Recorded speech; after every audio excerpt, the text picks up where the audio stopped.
So on Friday, one of the things we learned how to do was how to factor polynomials that had 4 terms. So we started with something like x cubed plus 9x squared minus 2x minus 18.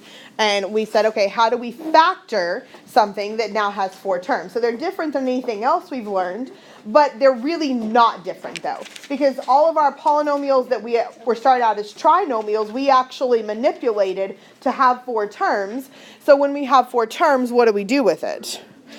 We group it. We're just going to do a couple of these, okay? Just so that we can make sure that we remember some stuff, and I want to point out some things to you.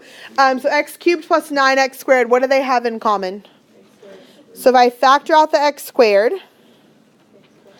I'm left with x plus 9. And then what about negative 2x minus 18? What do they have in common? And if you factor out the negative 2, you're left with x plus 9. So your factorization would be, oops, not minus x squared minus 2, and x plus 9.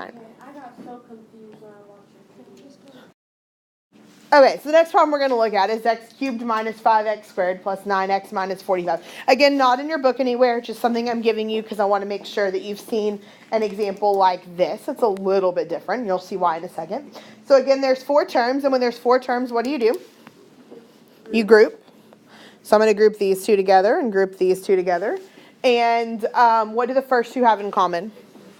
X squared. So if you factor out that x squared, what are you left with? Okay. What about, hold on. So now, sorry, I have negative 9x plus 45. So I did change that problem. What do those 2 have in common? A negative 9. So if I factor out that negative 9, what am I left with? X minus 5. So then combining that together, that gives me, what is my answer? And x minus 5. Am I done? Why not?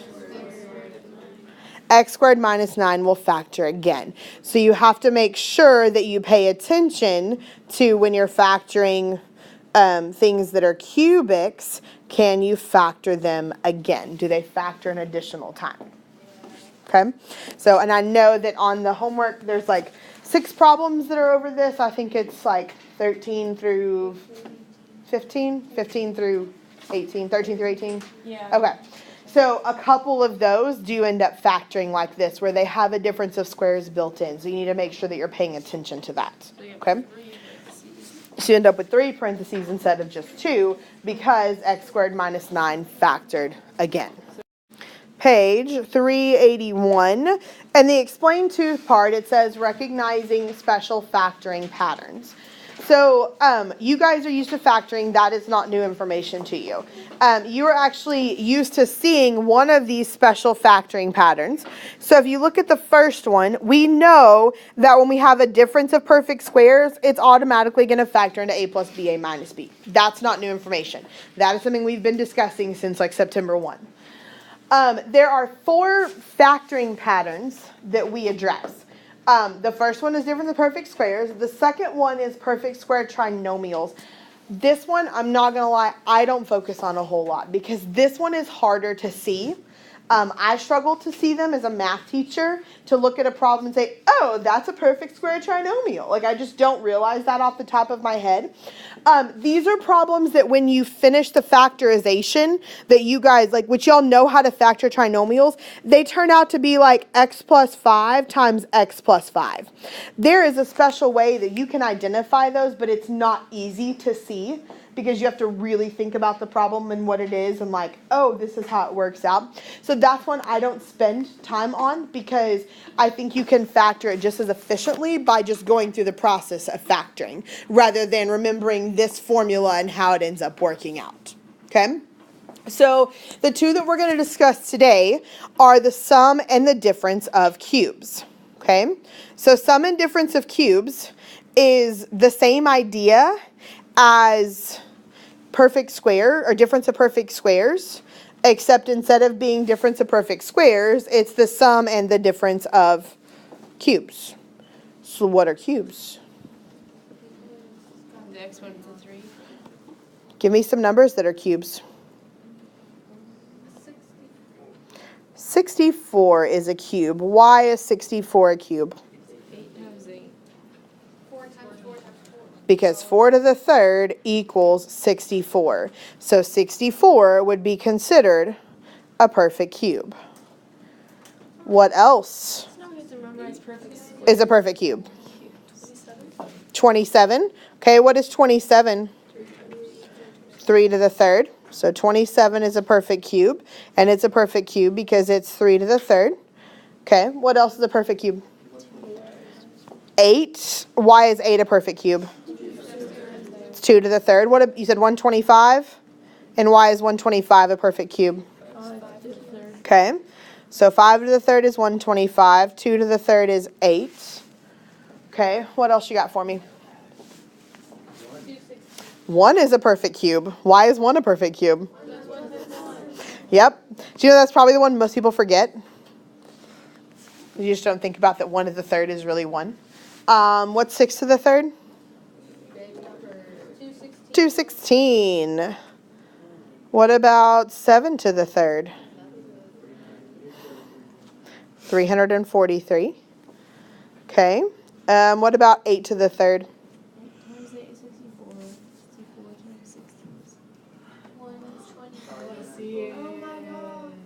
512. No. 9 to the third is what? 729. And 10 to the third is 1000. So those perfect cube numbers, those are going to be the same idea as our perfect squares. We're going to use that information to help us with factoring sum and difference of cubes, which was the majority of the problems on your homework assignment. So we're going to move over to the next page in just a second. We're going to do a problem on the next page, but I want to talk really quickly about sum and difference of cubes, because I know you're looking at those two formulas and you're like, no, just no. There's a lot. I'm going to be really honest. You know when I memorized those? First period. And after, let's see, how old am I? 35. So I've been doing Algebra 2 since I was 15. So 20 years ago, I learned how to do sum and difference of cubes. But I memorized them this morning. And the reason that I struggled to memorize them was because of my signs. I could never remember what signs went where. Because if you look at your two sum and difference of cubes formulas, the formulas themselves are almost identical. Like, notice they both have a and b, and then they have a squared, ab, and b squared. But I could never remember what signs went where until a dear friend named Eric, who is a wonderful math teacher who works in Plano. I taught with him in Mesquite. He taught me an acronym to help me remember that. And that acronym is the acronym SOAP. I know, it's like, why would we know about SOAP? Well, it helps. So SOAP stands for same sign. So if it's a sum of cubes, your first sign is positive. If it's a difference of cubes, the first sign is minus. The O stands for opposite, because the next sign will be the opposite of that. And what do you notice about the last sign in both of your parentheses? It's positive, so that means it will always be positive. Bless you. Bless you. Now, I'm not going to ask you to memorize these. I will always provide these formulas to you if you're going to need them. And if for some reason you need them and I forget to provide them for you, you can ask and I will gladly give them to you. Okay? Sum and difference of cubes is not something you're going to have to memorize. But it's not terrible to memorize it, just to have it like quickly in your head so that you can pull it back up. So look at the next page. We're actually going to do a couple of these. So on problem 5, again, I don't care about the words. I'm going to use the problem that they gave us in there. 8x cubed minus 27. And we are going to factor this. So what kind of problem is this? A difference of cubes. Okay, how do you know it's a difference? Let's start there. There's a subtraction sign. And how do you know it's a difference of cubes? There's a cube. And is 8 a perfect cube? Okay, what is 8, by the way, if we think about 8 as a number? It's 2 to the third. What about 27? 3 to the third. So all of they're all perfect cubes, so it is a difference of cubes. So the difference of cubes formula, and again, if you need to look back, that's fine. It says a cubed minus b cubed equals a minus b times a squared plus ab plus b squared. That's the formula that it gives you. I know you're like, oh my gosh, there's so much to plug in there. It's not as terrible as it seems, because all you have to do in order to figure this out, to figure out how to factor this, is you need to decide what's A and what's B, which we've already done the majority of that, okay? We know that A is 2, but it's not just 2, it's 2x, because this whole thing, 8x cubed, is going to help us figure out what A is. A is 2x, not just 2, it's 2x. Okay, what about B? What is B going to be? 3. So once we dilute the 8 and the 27, those are our A's and B's. Those are your A's and B's, and don't forget your variables. Yeah. Yes, your x's. So now you just got to plug stuff in. So the first parentheses here, that's the easy one, because the first parentheses says that it's A minus B. So that means it's going to be 2x minus 3. That's easy. What about the cubes? What do you mean? It says A cubed minus B cubed. So this right here, this A cubed minus B cubed, is our 8x cubed minus 27. Okay? All right. So then it says now A squared. What is 2x squared? 4x squared.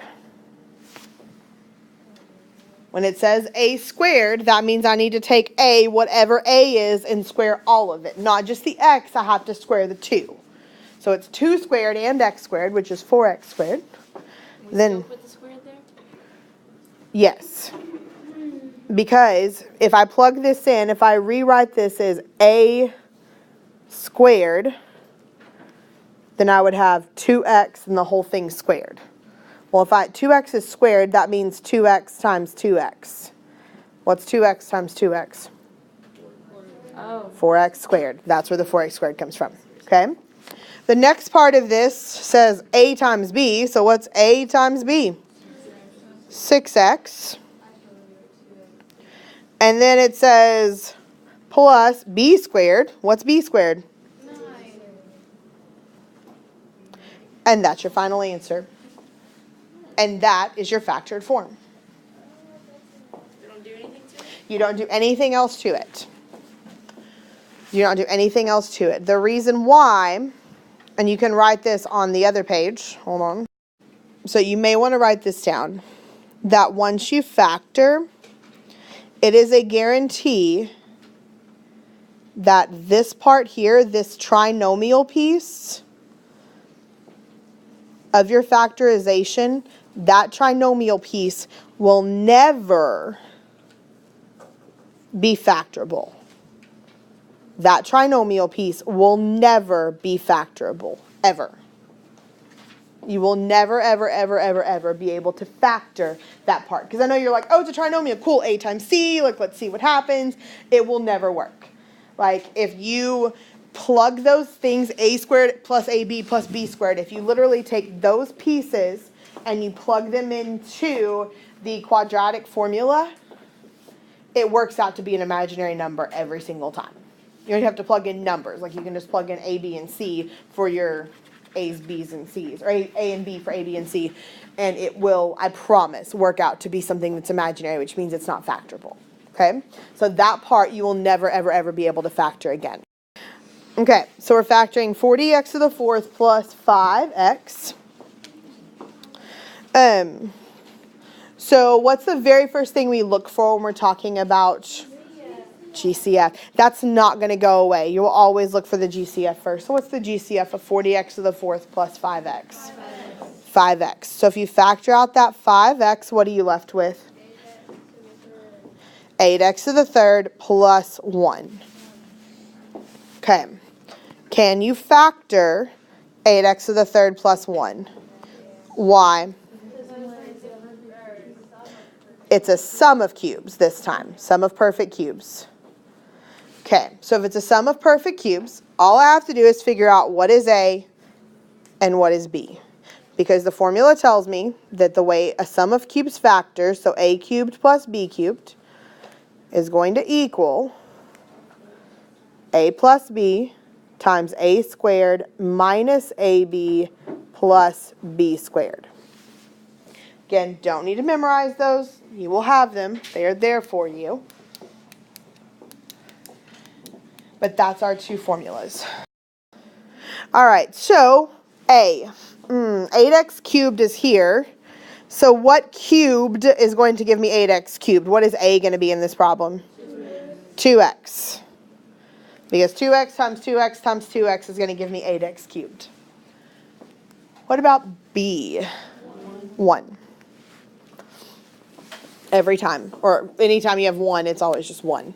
That's the nice thing about 1. So now when I want to factor this, okay, my first parenthesis says A plus B, which would be what? 2x plus 1. That's the easy one. That one doesn't require any thought. The second one says A squared, so that's going to give us what? 4x squared minus AB. What does it mean when we say AB? A times B or A multiplied by B, which would be what? 2x, because 2x times 1 is 2x. And then plus B squared. What's B squared? 1. That's your final answer.